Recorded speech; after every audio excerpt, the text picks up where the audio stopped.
Thank you very much, D-Man. Indeed, Froggen has joined us here as well to analyze the games that are coming up here still today. The very first game, Fnatic coming out very strong versus SK Gaming.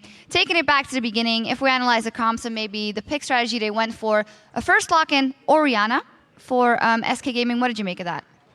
I did not expect Orianna first pick, but they wanted to have a farm-heavy champion that does good in almost every situation, and they had a solid plan with picking Jinx and then going for the 2 versus 1. And Fnatic's comps is a bit out of meta. I don't think it's actually the way you're supposed to play in this meta because they had a pick composition.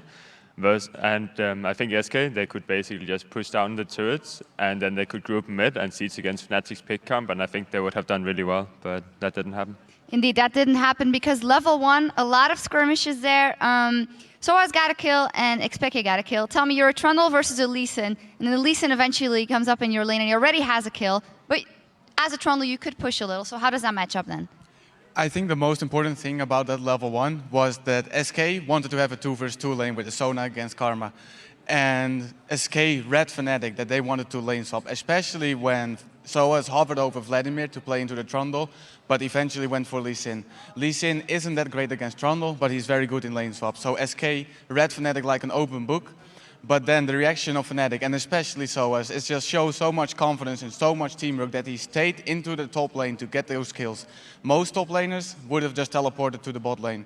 And after those kills, I also have to give huge props to Cyanide, because not only did he get a great kill in the mid lane, but he also used the fact that N-Rated didn't have flash anymore to just seal the deal for Reckless and Yellowstar to dominate that lane. So all those lanes were going well, and then in the mid lane, you said first, well, if they go into lane now, the Orianna versus LeBlanc, Expeke leveled up his E, I believe, so he wouldn't have had a good time, but then he got a kill. So how did that lane match up after that? Yeah, I don't think Jess has controlled his wave very well at level 1, and that resulted in Cyanide level 2 ganking because Expeke just leveled up after skilling E without getting punished at all when Jesse started with his shield, and I think he could have punished Pekka way harder, and he should never die to the level 2 gank. So a very explosive start. We were in for a great game, and then everything kind of slowed down. What was the reason? Did Fnatic not push through when they could, or was it just impossible for them? It was mainly because of Fnatic's composition. Like, they had pretty much no poke. They have a comp where they need to get picks, and then they need to transfer that into objectives, which they did very well. But then you saw them being like 15 and 18k ahead. SK is basically going AFK in their base. If Fnatic gets a free Baron, it doesn't matter. They get like 1k damage onto the mid turret, and that's the only thing they ever make of that Baron. And they climb another 5k gold ahead before the other Baron happens. And SK is still AFK in their base. They just went AFK for 10-15 minutes because they have a comp that can just clean. And if Fnatic ever tries to dive them 5 versus 5 with a pick composition, they're not going to do that well. So Fnatic didn't want to risk that, and that resulted in a very slow game. A slow mid-game indeed, and Youngbuck, if you were playing that Trundle, we did see that when he went head-to-head with Lee Sin, it did work out fine. And even if you had teleport, there was just nothing you're able to do if you're caught inside your own base. Is there anything you can do? Well, Trundle is pretty good against Lee Sin, so I actually hope that Fnatic either bans the Trundle, because I think that it's a very comfort pick for Freddy, or they leave it open and pick a heavy counter into it like Vladimir. Okay, when we're going to the next game, then you said that Fnatic's comp, it worked in this case because they got pretty far ahead in the early game, but it won't necessarily work next. What do you feel that SK can pick or can ban that they can't do this again?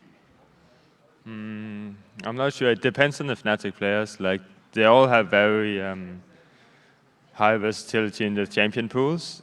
Like, they can pretty much play every champion in their roles, so it depends on what kind of composition they want to go for. Yeah, because yesterday we saw versus Roccat that SK made adjustments immediately. They banned out 2 champions that Roccat was very good at. Do you think you can do the same versus Fnatic? You can just target 3 bans now on this game, or is Fnatic a team that you can't just do that against?